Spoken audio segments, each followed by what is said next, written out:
오늘 말씀에도 40년이 참회라는 말씀으로 시작하고 있어요. 그리고 36절이죠. 40년간 기사와 표적을 행하였느니라 이렇게 말씀했어요. 40이 계속 나오고 있어요.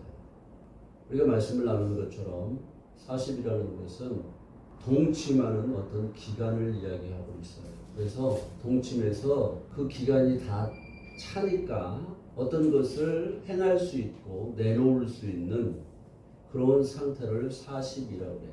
그래서 성경에서 이 40이라는 숫자가 많이 나오죠. 동침했으면 잉태하게 되는 거예요. 하나님의 말씀과 동침하게 되고 하나님의 말씀을 동침하니까 하나님의 말씀을 잉태해서 그 말씀을 내놓을 수 있는 상태가 되는 거예요. 그런데 애굽에서의 40년이 찼다는 얘기는 모세가 애굽의 말과 지혜와 능력이 많았다 그러잖아요.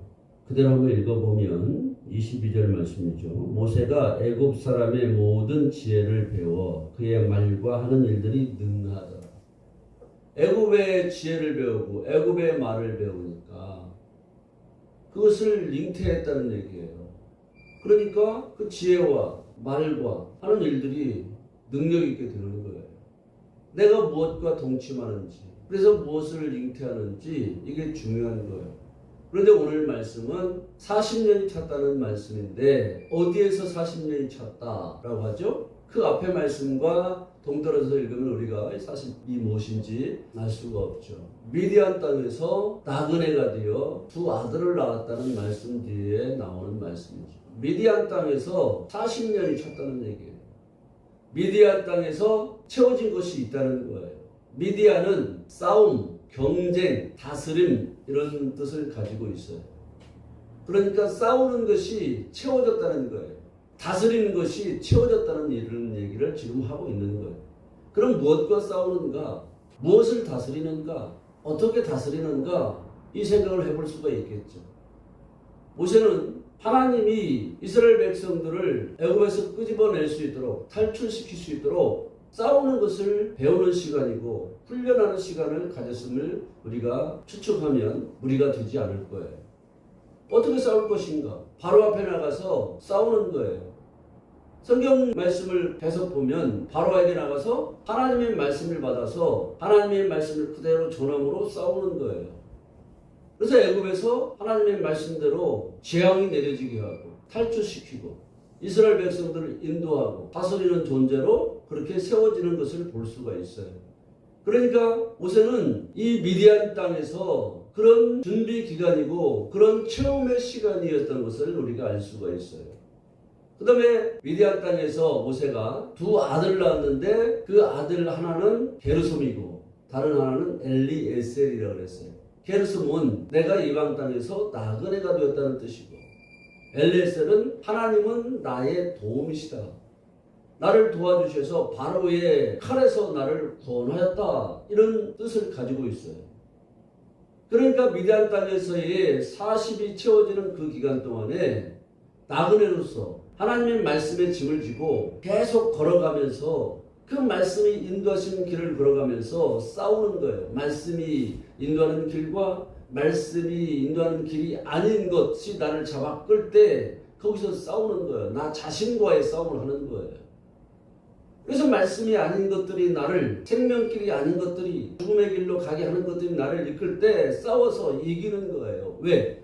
나그네는 말씀에 짐을 지고 가는 존재라고 그랬어요. 머릿속에 하나님의 말씀이 있으니까 그 말씀에 짐을 지고 따라가니까 생명의 길이 아닌 것, 죽음의 길, 멸망의 길로 가는 것과 싸워서 이기는 거예요. 생명의 길을 걸어가게 되는 거예요. 그리고 모세는 엘리에셀, 하나님은 나의 도움이시다. 하나님이 나를 도와주시지 않으면 나는 아무것도 할 수 없는 존재다. 나는 하나님의 도우심만 받고 살겠다. 하나님이 나를 도와주셔서 바로의 칼에서 나를 구원해 주신 분이다. 이런 고백을 하면서 충만하게 채워지는 그런 기간이 40년인 거예요. 이렇게 되니까 천사가 나타나는 거예요. 오늘 본문 말씀이죠. 40년이 참에 천사가 시내산 광야 가시나무 떨기 불꽃 가운데서 그에게 보이거늘 가시나무 떨기 가운데서 천사가 보였다고 말씀하고 있어요. 가시나무 떨기 하면 여러분들은 어떤 이미지가 떠오르십니까? 가시가 달린 나무들이 있는데 거기에서 불이 막 타고 있는 모습이 상상이 되실 겁니다. 거기에서 불이 타고 있어요. 그런데 오늘 본문에서는 스데반이 말씀을 축약해서 말씀하기 때문에 나타나고 있지 않지만 이 불이 꺼지지 않는 거예요. 계속 타는 거예요. 나무가 어느 정도 타면 탈 것이 다 타버리니까 불이 사그라들고 불이 꺼질 수가 있는데 꺼지지 않아서 놀랍게 여기고 거기를 접근하니까 모세가 하나님이 가까이 오지 말라 이런 말씀이 출애굽기에서 기록되어 있죠. 떨기나무라는 것은 그냥 잡목 중에 하나, 가시가 달린 나무 딸기 이런 나무를 생각하는 것이 아니라 성경에서 말씀하고 있는 떨기나무라고 하는 말은 가시나무예요. 세네라는 말인데 이 세네라는 말은 찌르다, 미워하다 이런 뜻을 가지고 있어요. 가시나무는 찌르는 거예요. 미워하는 거예요. 그러면 무엇을 미워하는 것인가? 육의 속성을 미워하는 것을 가시나무라고 하는 거예요. 그래서 이 가시나무는 사람의 육의 속성을 미워해서 이것을 찔러서 깨찔러서 없애버리는 그런 비유를 가시나무라고 말씀하고 있는 거예요. 우리가 지금 계속 말씀을 나누고 있는 것처럼 사람을 하나님께서 하나님의 형상으로 만드시는 이 계획 가운데 있는 그 상태를 이야기하는 거예요. 떨기나무 사이라는 것은. 이것은 없어지지 않는 거예요. 타서 없어지지 않는 거예요. 계속 사람을 태워야 되기 때문에. 육의 속성을 가진 사람들을 미워하고 이것들을 꿰찔러서 없애야 되기 때문에 없어지지 않는다 이런 말씀을 하고 있는 거예요. 하나님의 말씀이. 그러니까 저와 여러분 안에서 이 가시나무가 있는 거예요. 가시나무가 육의 속성을 미워하게 하시는 거예요. 그러니까 이 가시나무가 불이 붙어서 타는 모습을 봐야 돼요.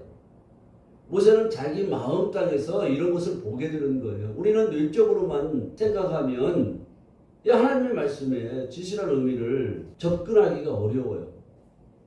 내 안에서 하나님이 사람을 하나님의 형상으로 창조하시는 이 말씀의 계획 가운데 들어가게 되면 하나님이 나를 미워하시는 것이 무엇인지 알게 되는 거예요. 그래서 그것은 꿰찔러 죽여야 되는 것이다. 소멸시켜야 되는 것이다. 하나님이 말씀해 주시는 것을 볼 수가 있어요. 그래서 그 불로 태우는 거예요. 말씀의 불로. 이 불이라는 것은 우리 안에 있는 것들을 태우는 것을 말씀해요. 그럼 태우고 끝나나? 그것이 아니라 우리 안에 있는 것들을 잘라내서 거기에 올바른 목표로 되어 있는 것을 놓는 거예요. 다른 말로 표현하면 하나님이 우리에게 주시고자 하는 것들을 우리 안에 두게 하시는 거예요. 잘라내야 하나님이 우리에게 주시고자 하는 것들이 주어질 수 있는 거예요.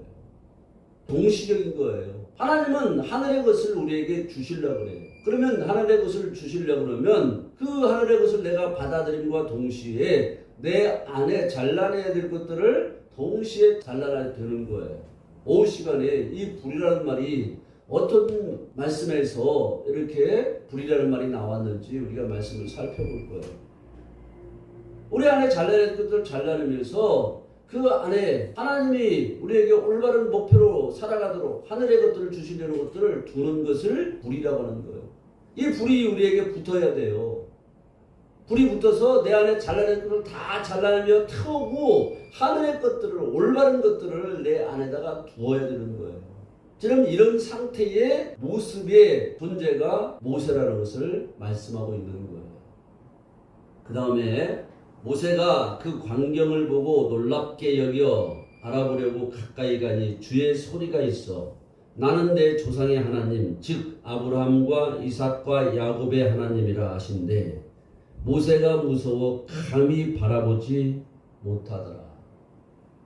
하나님이 나타나서 말씀하시면 하나님 나타나셨구나 기뻐하고 좋아해야 될 텐데 모세가 감히 무서워서 바라보지 못했다 그랬어요.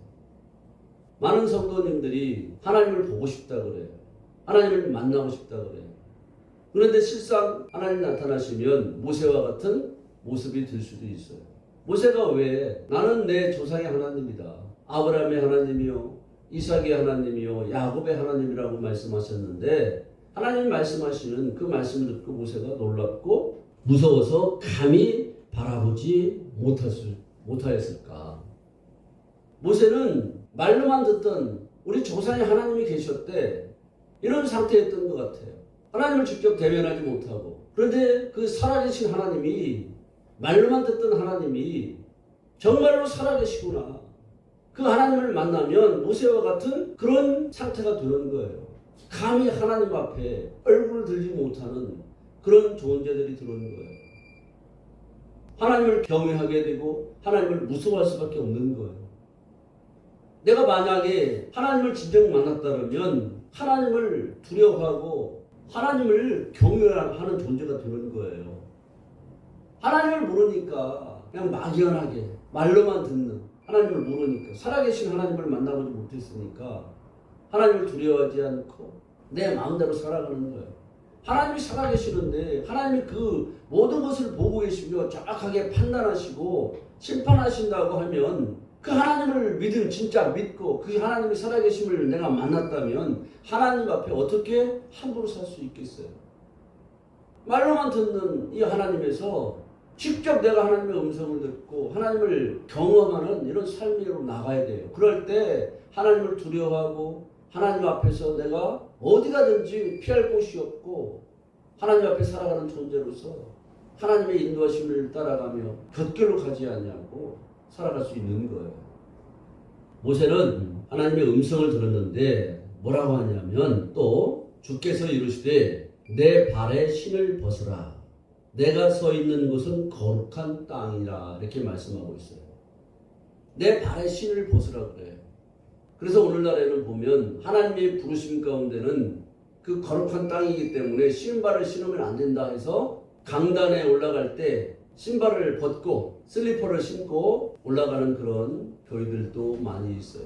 또 그것을 그대로 행하다가 폐하고 그냥 신발을 신고 올라가서 말씀을 전하는 이런 분들도 많이 있고, 물론 그런 마음가짐은 참 중요한 것이죠. 그런데 이 말씀의 진실한 의미는 어떤 것인가 바르게 알아야 돼요.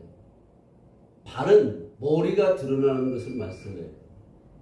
사람의 생각을 하며 살아가는 이 머리가 교회의 머리 되신 예수 그리스도처럼 생각하는 머리가 되어져서 그리스도 예수께서 머리를 두실 수 있는, 그리스도의 생각을 받아들일 수 있는, 그리스도의 생각을 받아들여서 그 생각 가지고 살아갈 수 있는 그 머리로 드러나게 하는 것을 발이라고 하는 거예요. 그래서 예수님께서도 보면 제자들에게 발을 씻겨주시잖아요.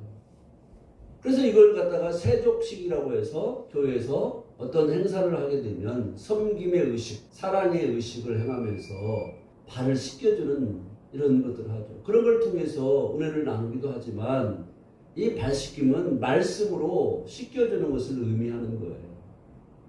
이 머리가 바뀌어지기만 하는 것을 말하는 것이지 이런 의미를 모르고 그냥 세족식만 하면 그 말씀의 의미에서는 많이 멀어져 있는 거예요.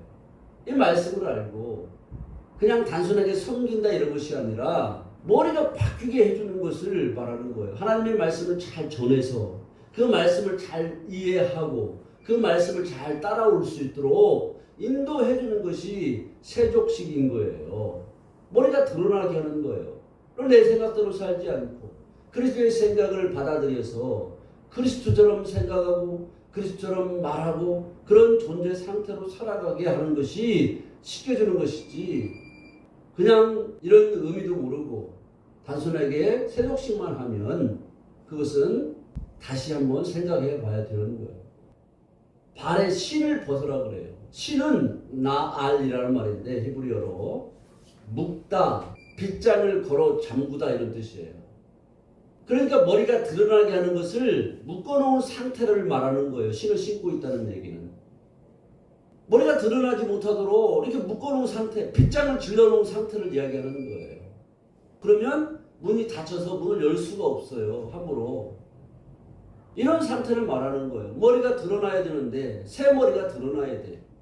내 머리는 사라지고 그리스도 예수의 머리로 드러나야 되는데 이것이 잠겨 있는 거예요. 묶여 있는 거예요. 빗장이 질려져 있는 거예요. 그러니까 그것을 벗겨라라는 말이에요. 신을 벗어라라는 말은. 벗다라는 말은 살이라는 말인데 벗기다 이런 뜻이에요. 드러내게 만드는 거예요.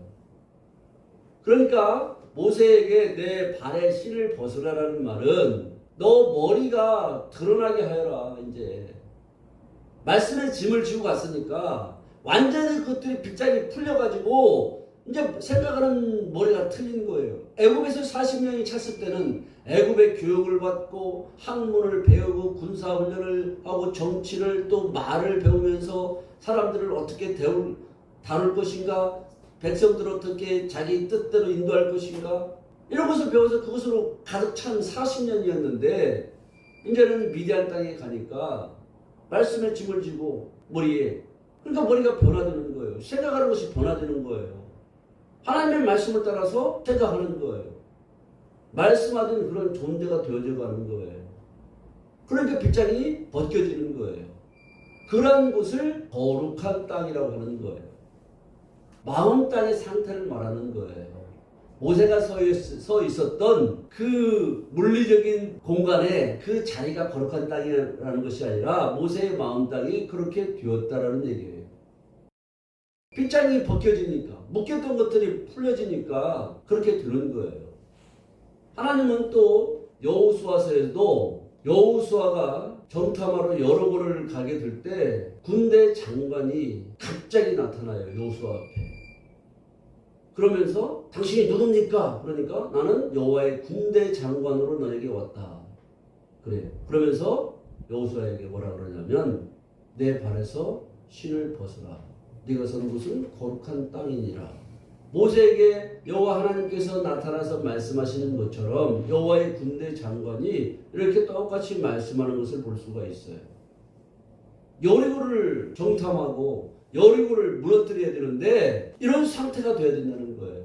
신을 벗어야 되는 거예요. 머리가 드러나야 되는 거예요. 그러니까 여리고성을 무너뜨리는 것 같이 모세가 애굽에 들어가서 애굽을 무너뜨리고 이스라엘 백성들을 이끌고 나오려고 그러면 여호와의 군대 장관 같은 그런 사람의 말을 듣고 여호수아가 여리고성을 무너뜨리러 들어가는 것처럼 그래서 여리고성을 그 철옹성 같은 여리고성 절대 무너뜨릴 수 없는 여리고성 이 성을 무너뜨리잖아요. 애굽 절대 권력을 가진 이런 자리에 들어가서 이스라엘 백성들을 이끌고 나오려고 그러면 머리가 바뀌어야 되는 거예요. 예수 그리스도의 머리를 가진 존재, 예수 그리스도의 생각을 가진 존재, 이런 존재로 바뀌어야 되는 거예요. 그렇기 때문에 내 발에서 신을 벗어라. 내가 선 곳은 거룩한 땅이라고 말하는 거예요. 거룩은 케도시예요. 무지가 다 타작되어져서 이제 무지가 없는 상태. 이런 상태를 거룩이라고 하는 거예요. 하나님을 알지 못하는 것, 하나님을 알지 못하는 존재가 내 안에 다 곡식을 타작하듯이 껍데기를 다 벗겨버리잖아요. 이런 상태가 된 것을 거룩이라고 하는 거예요. 그러니까 모세가 그런 상태가 되었다는 거예요. 이런 상태로 만들어서 하나님은 이스라엘 백성들을 구원하시려고 하는 거예요. 아무리 애굽의 말을 잘하고 애굽의 지혜가 있고 어떤 행하는 능력들이 많을지라도 그것으로는 구원을 할 수 없다고 말씀하는 거예요. 이스라엘 백성들을 구원하려면 이렇게 발에 신발을 벗고 거룩한 마음 땅이 되어져서 하나님의 것으로만 충만하게 채워진 이런 존재가 되어야 되는 거예요. 이 거룩은 의롭다라는 말하고 동의어예요. 의로운 거나 거룩한 거나 같은 의미예요. 이런 상태가 되지 아니하면 이스라엘 백성들을 이끌어낼 수 없기에 하나님은 이런 존재로 만드시는 40이 차게 만드는 거예요. 40년이 참여해. 이런 기간이 필요한 거예요. 모세는 애굽에서의 40년. 이 세상 것으로 가득 채워가지고 무언가를 해보려고 했더니 안됨을 깨닫게 하시는 거예요. 우리는 이 세상의 것으로 나에게 채우고 가득 채워서 충만하게 채워보면 그것이 행복할 것 같지만 그것이 나를 행복하게 하지 못하고 만족하지 못하게 한다는 것을 우리도 경험하게 되는 거예요. 그럼 우리는 어디로 가야 되냐? 미디안 땅으로 가야 되는 거예요. 싸움하는 땅, 다스림을 훈련하는 땅, 이런 땅으로 가는 거예요. 이 땅에서 무엇을 하느냐? 모세가 두 아들을 낳은 것처럼 게르솜과 엘리에스를 낳은 것처럼 머리에 말씀의 짐을 지고 이 머리에 말씀의 짐을 지고 가니까 그 말씀을 따라 살아가면서 하나님이 나를 도우시지 아니하면 나는 살 수 없는 존재구나. 하나님만이 나를 도우시는 분이시구나. 그 도우시는 하나님만을 의지하며 살아가는 삶이 가득 채워졌을 때 그런 미디안 땅에서 40년이 찰 때 하나님이 모세를 그렇게 부르시는 장면을 볼 수가 있는 거예요. 나도 그렇게 부르시는 거예요. 이렇게 되면 내가 하나님의 인도하심마다 따라가는 존재가 되는 것이고 그런 존재가 됨으로 내 안에 거룩한 땅이 이루어지는 것이고 나뿐만 아니라 다른 사람에게도 이제 복음을 전할 수 있고 다른 사람들을 그 애굽 상태에서 이 세상의 가치관 가지고 살아가는 그런 상태에서 하나님의 가치관을 가지고 하나님의 사상을 가지고 살아가는 사람들로 세워지도록 내가 돕는 자로 하나님께 사용될 수 있는 거예요. 나만 믿고 나 혼자만 믿음 생활 잘하면 되는 것이 아닌 거예요.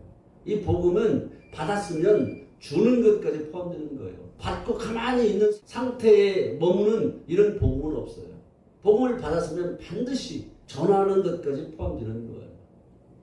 그러니까 복음을 받았다고 하는데 내가 예수 믿는다고 하는데 전하지 않는 사람은 아직 복음이 뭔지 모르는 사람일 수가 있어요. 자, 그 다음에 34절입니다. 내 백성이 애굽에서 괴로움 받음을 내가 확실히 보고 그 탄식하는 소리를 듣고 그들을 구원하려고 내려왔노니 이제 내가 너를 애굽으로 보내리라 하시니라. 하나님이 애굽에서 종살이하는 이스라엘 백성들을 보았다 그래요. 그런데 확실히 보았다 그래요. 오늘 말씀에서. 히브리어 원문을 보게 되면 보고 또 보았다 이런 뜻이에요. 하나님이 계속 지켜보시는 거예요. 고통하는 탄식하는 소리를 하나님이 아시는 거예요. 애굽에서 종살이하는 그런 상태를 말하는 거예요. 어디에서 종살이하는가 이게 중요한 거예요. 이 종이라는 것은 단순히 노예처럼 살아가는 이런 상태를 말하는 것이 아니라 기경하는 자, 경작하는 자라고 그랬어요. 그러니까 애굽에서 종살이한다라는 것은 애굽의 것을 경작하고 살아가는 자들, 애굽의 것을 가지고 기경하며 살아가는 자들을 말하는 거예요. 애굽의 것으로 내 안에다가 경작을 하고 농사를 짓듯이 아무리 열심히 하고 해도 거기에서는 고통과 신음밖에 없더라는 얘기예요. 내 안에다가 애굽의 것을 가득 막 경작을 하고 기경을 했는데 그것이 나의 행복을 줄 줄 알았는데 그것이 아니더라는 것을 알게 되는 거예요. 하나님은 이런 마음을 가진 사람들을 다 지켜보고 계시는 거예요. 보고 또 보고 그래 네가 세상의 것으로 애굽의 것으로 경작을 하고 쌓아놓고 채워서 그것으로 만족을 얻으려고 해봤는데 그게 안 되는 걸 네가 알았구나. 그러면 내가 이제 네가 어떻게 거기로부터 탈수가 있는지 사람을 보내줄게. 하나님이 이렇게 말씀하시는 거예요. 모세를 보내잖아요. 거룩한 존재로 만들어가지고 발에 신을 벗게 만들어졌어요. 머리가 바뀌어진 존재를 세워가지고 모세를 보내주잖아요. 우리에게 모세와 같은 선지자를 또 보내신다고 했어요. 예수 그리스도를 보내주신다는 말씀이에요. 예수 그리스도를 보내주셔서 예수 그리스도를 영접하게 됨으로 말미암아 우리를 구원하시려고 하는 이 말씀을 계속하고 있는 거예요. 스데반이 지금 오늘 본문에서 하고 있는 이 증언하는 내용은 사내들인 공의 앞에서 증언한다는 이 현장을 잊어버리면 안 돼요. 사내들인 공의의 공의원들이 이스라엘 백성들처럼 하나님이 그렇게 은혜를 베푸시고 구원하려고 했지만 말씀을 받아들이지 않고 자기들이 말씀을 변질시키고 왜곡시켜서 그런 장로들의 전통과 유전을 만들어 놓고 어떤 거칠에 형식적인 신앙생활을 하고 있었던 이런 사람들 앞에서 말씀을 전하고 있는 것을 우리가 기억을 해야 돼요.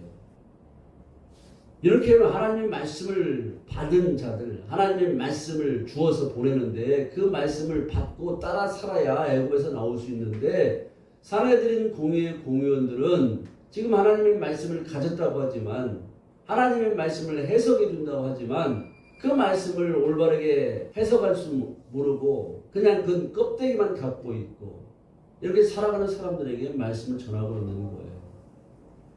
자, 35절입니다. 그들의 말이 누가 너를 관리와 재판장으로 세웠느냐 하며 거절하던 그 모세를 하나님은 가시나무 떨기 가운데서 보이던 천사의 손으로 관리와 속량하는 자로서 보내었다. 저 앞에서 보면 지난주에 말씀에 나오는 것처럼 이스라엘 형제끼리 싸울 때 네가 잘못했다. 이 잘못한 사람을 머리가 구원받지 못한 사람이라고 그랬어요. 그랬을 때 네가 어제는 애굽 사람을 쳐 죽이더니 오늘은 나를 죽이려고나 하면서 누가 너를 관리와 재판장으로 세웠느냐 이렇게 따졌던 사람 한 말이에요. 그런데 하나님은 천사의 손으로 오늘 본문 말씀 보니까 관리와 재판장이 아니라 속량하는 자로 보내셨다라고 말씀하고 있어요. 관리는 사르라는 말인데 다스리다 이런 뜻을 가지고 있어요. 그러니까 다스릴 수 있는 그런 하나님의 능력을 주시는 거예요. 하나님이 인정하신 사람이 되는 거예요. 하나님이 뜻대로 올바르게 다스릴 수 있는 그런 사람으로 세워졌다는 얘기예요. 모세는. 그리고 속량하는 자로 보내셨다고 해요. 이 속량하다는 말은 번역을 다르게 하는 게 더 좋을 것 같아요. 성경에서 속량이라는 말씀이 나오는데 원문은 히브리어 원문은 고엘이라는 말이에요. 고엘이라는 말은 기업을 물을 자 이런 뜻이에요. 기업을 물다. 그러니까 기업을 물려주는 그런 존재로서 모세를 애굽에 보내서 이스라엘 백성들이 하나님의 기업을 이어받을 존재로 삼으시려고 한다는 것을 말씀하고 있어요. 이 속량은 그냥 죄사함, 어떤 죄값을 주고 거기서 빼내오는 이런 상태를 보통 한국말에서는 속량이라고 하기도 해요. 근데 고엘은 기업을 물려주는 거예요. 하나님 나라의 기업을, 하늘의 기업을 물려주는 그런 존재로 모세를 세우시는 거예요. 우리가 그리스도를 얻지 못하면 하늘의 기업을 얻지 못해요. 모세는 이런 존재로서 하나님이 애굽에 보내시는 거예요. 이스라엘 백성들에게 하늘의 기업을 물려주시기 위해서. 하늘나라가 그들에게 임하게 하기 위해서 모세를 그런 기업을 물을 자로서 이렇게 보내시는 거예요. 36절 이 사람이 백성을 인도하여 나오게 하고 애굽과 홍해와 광야에서 40년간 기사와 표적을 행하였느니라. 모세가 백성을 인도해서 애굽에서 나오게 하고 애굽과 홍해와 광야에서 40년간 표적과 기사와 표적을 행하였다고 말씀하잖아요. 애굽에서 10가지 재앙을 내리는 것, 이것이 표적인 거예요. 홍해를 걷는 것이 표적이고 기사인 거예요. 애굽에서 재앙을 내리는 것, 이것이 표적이라고 그래요. 기사라고 그래요. 그러니까 일반 사람들이 표적과 기사하면 병 고치는 것들을 많이 떠올려요. 그러나 하나님의 것을 애굽에 주었을 때 그게 재앙으로 닥치는 거예요. 다르게 표현하면 우리에게 하늘의 것을 우리에게 주면 그것을 우리는 재앙이라고 생각하는 거예요. 왜? 내가 소멸되는 이런 과정을 겪어야 되기 때문에. 하늘의 것을 내가 기업으로 받으려고 하면 내가 가지고 있던 이것이 나에게 즐거움을 주고 행복을 주고 나에게 기쁨을 줄 수 있는 것들, 이것이 있으면 나를 살게 할 수 있을 것 같은데 이것들을 버리는 이런 고통이 따르기 때문에 그것을 재앙으로 생각하는 거예요. 축복인데 축복으로 여기지 않고 그것을 재앙으로 여기는 거예요. 애굽 상태에 있는 사람들은 물질을 이야기하는 게 아니에요. 우리 안에 육적인 상태를 말하는 거예요. 하나님을 알지 못해서 하나님의 말씀을 따르지 않고 내 생각을 가지고 살아가는 나 존재, 하나님의 생명이 없이 살아가는 상태에 있는 이 모든 것들이 소멸되는 것, 더 강하게 얘기하면 죽는 이런 것 때문에 재앙으로 생각하는 거예요. 그래서 받아들이지 않는 거예요. 하늘의 것을. 이게 표적인 거예요. 하늘의 것이 내 안에 들어왔을 때 이것이 표적인 거예요. 하늘의 것이 내에 들어왔다는 것은 내가 하나님의 생명으로 살아나는 거예요. 계속 이야기하고 있지만 하나님의 생명으로 살아나는 것이 표적이지 이보다 더 큰 표적과 기사가 어디가 있어요. 하나님의 생명이 없는데 한시적인 목숨, 호흡을 하는 목숨을 호흡하고 살다가 생명이 없이 그냥 지옥불에 던져질 존재가 하나님의 생명을 얻어서 하나님의 생명으로 살아나는 이것보다 더 큰 표적이 어디가 있어요. 그보다 더 큰 표적은 없는 거예요.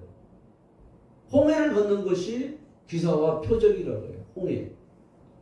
홍해는 갈대라고 돼 있어요. 뭐 갈대 숲이 많다. 그래서 홍해라고도 한다. 이런 말 해석들도 있어요. 그런데 이 갈대라는 말은 홍해라고 번역된 말은 수프라는 말인데 먹는 수프가 아니에요. 수프는 잣대가 열렸다는 뜻이에요. 사람의 잣대를 가지고 살아가요. 사람의 가치관을 가지고 살아가요. 이것이 올바른 것이야? 이것이 나를 행복하게 하는 것이야? 나를 즐겁게 하는 것이야? 이것만 있으면 살 수 있어? 이런 가치관을 가지고 살아가는 이런 존재. 하나님의 것이 없이 이 세상의 것들로 가득 채워진 이런 가치관을 가지고 살아가는 것을 잣대라 그래요. 이 잣대가 열린 거예요. 그런데 하나님의 잣대가 열리는 거예요. 아, 이것이 나를 행복하게 하는 것이 아니구나. 이것만 있으면 행복할 줄 알았는데 내가 이것도 취해보고 저것도 취해보고 여러 가지들 다 취해보니까 그것이 나에게 즐거움을 주지 않더라. 이것을 채워봐도 물질을 채워봐도 건강이 있는데도 권력을 잡아봐도 CEO를 하고 시장을 하고 국회의원이 되고 대통령을 해봐도 거기에 즐거움이 없구나. 이런 상태가 오는 거예요. 그런 상태에서 이제 가치관이 변화되는 거예요. 잣대가 열리는 거예요. 이게 홍해를 걷는 거예요. 가치관이 변하는 거예요. 잣대가 바뀌는 거예요. 잣대가. 하나님의 잣대이신 그리스도만이 나를 살게 하시는구나. 하나님의 잣대이신 그분만이 나를 행복하게 하시는구나. 그분으로 말미암지 않고는 하나님 나라를 살 수 없구나. 하나님 나라가 나에게 이루어지지 않는구나. 이걸 깨닫는 거예요. 그래서 홍해를 건너면 광야로 들어가는 거예요. 광야에서 또 표적이 일어나는 거예요. 광야. 광야는 계속 말씀드리지만 모래 폭풍이 일고 풀 몇 포기밖에 없는 건조한 땅, 황량한 땅 이런 것을 광야라고 보통 생각하죠. 그래서 광야 교회가 나오잖아요. 성경 말씀에 오늘 본문에. 그리고 제가 영등포에 있는 광야 교회도 한번 가봤어요. 노숙자들을 섬기는 그 목사님이 계십니다. 그런 어려움 가운데 살아가는 곳을 광야라고 보통 생각해요. 고난 가운데 살아가는 곳을 광야라고 보통 생각해요. 그러나 이 광야라고 번역된 말은 광야에서 표적이 일어날 때, 기사가 일어날 때 이 광야는 미드바르래요. 미드바르예요. 이 미드바르는 하나님의 정렬된 말씀을 사역하는 곳을 미드바르라고 해요. 그러면 하나님의 정렬된 말씀은 뭐냐?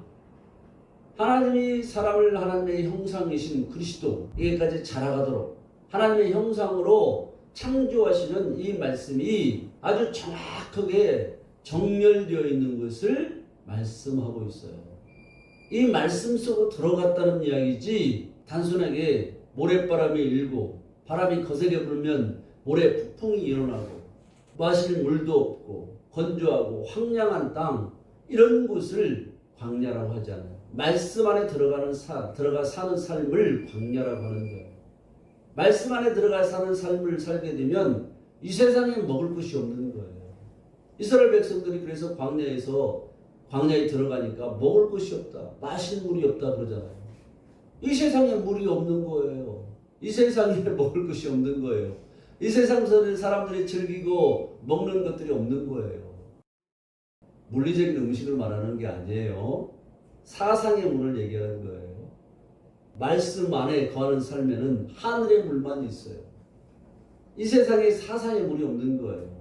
물이라는 것은 우리가 물리적인 물만을 뜻하지 않는다는 것을 우리 삶 가운데서 알잖아요. 어디 가면 물이 좋다 그러잖아요. 생선이 이 물이 좋다 그럴 때도 있어요. 싱싱하고 이렇게 파닥파닥하는 생선들 보고 물이 좋다고도 하고. 그러면 물리적인 물이 아니라는 걸 알 수가 있잖아요. 자기들이 추구하고 즐겁게 만드는 이런 것들을 물이라고 하잖아요. 광야에 가면 그런 물들이 없는 거예요. 마실 그런 세상의 물이 없는 거예요. 광야 말씀 안에 사는 삶은 하늘의 물만 가득한 거예요. 생명수만 가득한 거예요. 그러니까 그 말씀의 물을 먹으면 자기가 죽으니까 쓰다고 그러는 거예요. 마라의 쓴물 사건이 나오잖아요. 생명수를 마시면 내가 소멸되는 이게 반드시 일어나요. 그러니까 쓴 거예요. 못 먹겠다고 하는 거예요. 그런데 그 말씀을 잘 설명해 주면 그 물이 쓴 것이 아니라 달게 되는 거예요. 먹을 수 있는 물이 되는 거예요. 이 물을 먹게 되면 내가 소멸되는, 내가 십자가에 달리는 고통이 따르지만, 쓰듯한 고통이 따르지만 하나님의 생명으로 살아난다. 이것을 알게 되면 이제 그 물을 마시고 그 물을 맛있게 마실 수 있는 거예요. 이렇게 광야에 들어간 삶이 표적인 거예요. 말씀 안에 들어간 것이 표적인 거예요. 모세가 40년간 광야에서, 애굽에서, 홍해에서 기적을 행한 것이 이것인 거예요. 그래서 마지막에 이렇게 말씀하고 있죠. 시내산에서 말하던 그 천사와 우리 조상들과 함께 광야 교회에 있었고 또 살아있는 말씀을 받아 우리에게 주던 자가 이 사람이라. 모세는 하나님의 말씀을 받아서 이스라엘 백성들에게 전해줬던 자란 말이죠. 광야교회라고 해요. 광야교회. 말씀 안에 모여진 존재들을 광야교회라고 하는 거예요. 말씀도 없이 그냥 모여서 있으면 그런 교회의 모습은 있을지라도 진정 성경에서 말씀하고 있는 그런 진정한 교회가 아닌 거예요. 말씀 안에서 모인 존재들이 되어야 되는 거예요. 그냥 이상한 어떤 기적, 성경에서 말씀하고 있지 않는 왜곡되고 변절된 이런 말씀을 가지고 모인 사람들이 있는 곳을 교회라고 하지 않아요. 광야교회는 말씀 안에서 모인 존재들을 광야교회라고 하는 거예요. 우리는 광야교회가 되어야 되는 거예요. 일반적인 사람들이 광야하면 고난과 고통과 어려움들이 따르는 이것이 아니라 하나님의 말씀 안에서 거하면서 나는 없어지고 그 말씀이 나를 점유해서 그 말씀이 나를 이끌어가는, 곧 말씀이신 예수 그리스도께서 나를 이끌어가는 그런 존재가 되는 거예요. 그런 존재가 복된 거예요. 모세는 이런 광야교회에 있었단 말이죠. 우리 교회가 이런 광야교회가 되어야 돼요. 여러분들이 광야교회가 되어야 돼요. 말씀 안에서 모인 존재들. 이 말씀 안에서 사는 것이 행복인 거예요. 이것을 알아야 돼요. 모세는 이렇게 살아있는 말씀을 받아서 중으로 말미암아 이스라엘 백성들이 하나님을 알게 되고 그 무지 상태에서 벗어나게 되고 하나님을 점점점 더 알아가게 되고, 그래서 광야에서 이스라엘 백성들 1세대가 다 죽게 되는 거예요. 그리고 2세대가 가나안 땅에 들어가게 되는 거예요. 1세대가 왜 죽냐? 이거 곧사람이라고 표현할 수 있는 거예요. 1세대는 내 안에 사람을 이야기하는 거예요. 내 겉사람이 다 후패해야 되는 거예요. 성경의 말씀처럼. 그러면 속사람이 날로 날로 새로워지는 거예요. 새 사람을 덧입는 거예요. 그리스도로 옷 입는 거예요. 그리스도로 다 덮여졌을 때, 그럴 때 진정한 행복이 있는 것이고 하나님 나라가 내 안에 이루어지고 내 삶에 펼쳐지고 그 행복 가운데 살아갈 수 있는 거예요. 여러분들이 발에 신을 벗어야 돼요. 머리가 드러나지 못하게 잠궈놓고 묶어놓고 빗장을 질러놓은 것을 풀어야 돼요. 그래서 내 생각에 잠겨있는 것이 아니라 내 생각 속에서만 살아가는 것이 아니라 머리가 바뀌어져야 돼요. 어떤 머리로? 그리스도 예수가 교회의 머리시니까 그리스도의 생각을 내 안에 둘 수 있는 상태. 그럼 그리스도처럼 생각하고 살아가는 존재. 내 존재가 변화되는 거예요. 이 존재가 변화되면 마음 바탕이 변화되니까 변화된 그 바탕에서 생각이 나오는 거예요. 아무 생각이나 하지 않는 거예요. 아무 생각이나 따라가지 않는 거예요. 여러분에게 이런 축복이 있기를 바랍니다. 아멘. 여러분은 마음 안에서 가시나무가 계속 불이 붙어서 사라지지 않고 타는 모습을 봐야 돼요. 계속 육의 속성을 미워하는 가시나무가 육의 속성을 찔러서 깨찔러 죽이려고 하고 계속 불타는 이것을 내 안에서 그것들을 다 태우려고 하는 이것을 보게 돼야 돼요. 그러면 하나님이 나타나서 말씀하시는 거예요. 나는 내 조상의 하나님이다. 아브라함의 하나님이다. 이삭의 하나님이다. 야곱의 하나님이다. 이렇게 말씀하시는 음성을 들어야 돼요. 하나님이 나는 내 조상의 하나님이다. 야곱의 하나님이다. 이삭의 하나님이다. 아브라함의 하나님이라는 말씀은 하나님은 살아있는 자의 하나님이라는 말씀이에요. 이 말씀을 읽고 말씀을 마치겠습니다. 마태복음 22장에 보면 나는 아브라함의 하나님이요 이삭의 하나님이요 야곱의 하나님이로라 하신 것을 읽어보지 못하였느냐. 하나님은 죽은 자의 하나님이 아니요 살아있는 자의 하나님이시니라 하시니 우리가 듣고 그의 가르치심에 놀라더라. 예수님이 하신 말씀이에요. 죽은 자의 부활할 때 어떤 일이 있습니까? 이런 질문에 대해서 첫째가 아들이 없이 죽었는데 그 후사를 이어주기 위해서 둘째가 그 형수에게 후사를 이어주지 못했고 또 계속 못했는데 칠형제가 그 형수에게 후사를 이어주지 못했는데 그럼 부활 때에는 그 여자는 누구의 아내가 되겠습니까? 이럴 때 부활 때는 시집도 가지 않냐고 장가도 가지 않는다 그랬어요. 사도계인들이 부활이 없다고 믿으면서 예수님의 어떤 것을 떠보고 예수님을 넘어뜨리려고 하는 그런 물음 가운데 대답을 해주신 거예요. 부활도 모르고 아무것도 모르면서 그 질문하는 사람들에게 물은 거예요. 하나님은 살아계신 자의 하나님이라고 말하는 거예요. 천사들과 같다 그랬어요. 그 살아난 존재가. 한번 읽어봅시다. 예수께서 대답하여 이르시되 너희가 성경도 하나님의 능력도 알지 못하는 거로 오해하였도다. 미혹되었도다 이런 뜻이에요. 부활 때에는 장가도 아니가고 시집도 아니가고 하늘에 있는 천사들과 같으니라. 하늘에 있는 천사들과 같다 그러잖아요. 내가 살아나면 하늘의 천사와 같은 그런 존재가 되는 거예요. 하나님의 생명을 얻으면. 근데 하나님은 죽은 자의 하나님이 아니라고 말씀하잖아요. 내가 하나님을 알지 못하는 상태, 그냥 죽어져 있는 상태, 그런 상태의 하나님이 아니라는 거예요. 하나님은 우리를 죽어있는 그런 상태에서 살리시는 하나님이라고 말씀하는 거예요. 그러니까 하나님은 나를 반드시 살려내시는 거예요. 예수 믿는 자들을. 이런 존재로 만드시려고 그러는 거예요. 어떻게 모세와 같은 선지자를 보내서 예수 그리스도를 보내서 나를 그렇게 하나님의 생명을 주셔서 살아있는 말씀을 주시는 거예요. 살아있는 말씀은 생명의 말씀이라고 번역해도 상관없어요. 똑같아요. 이 생명의 말씀을 주셔서 생명의 말씀을 받으면 하나님의 생명이 없는 자가 하나님의 생명으로 살아나는 것이에요. 이것이 우리에게 생명으로 살아나는 기쁨을 주는 것이고 만족을 주는 거예요.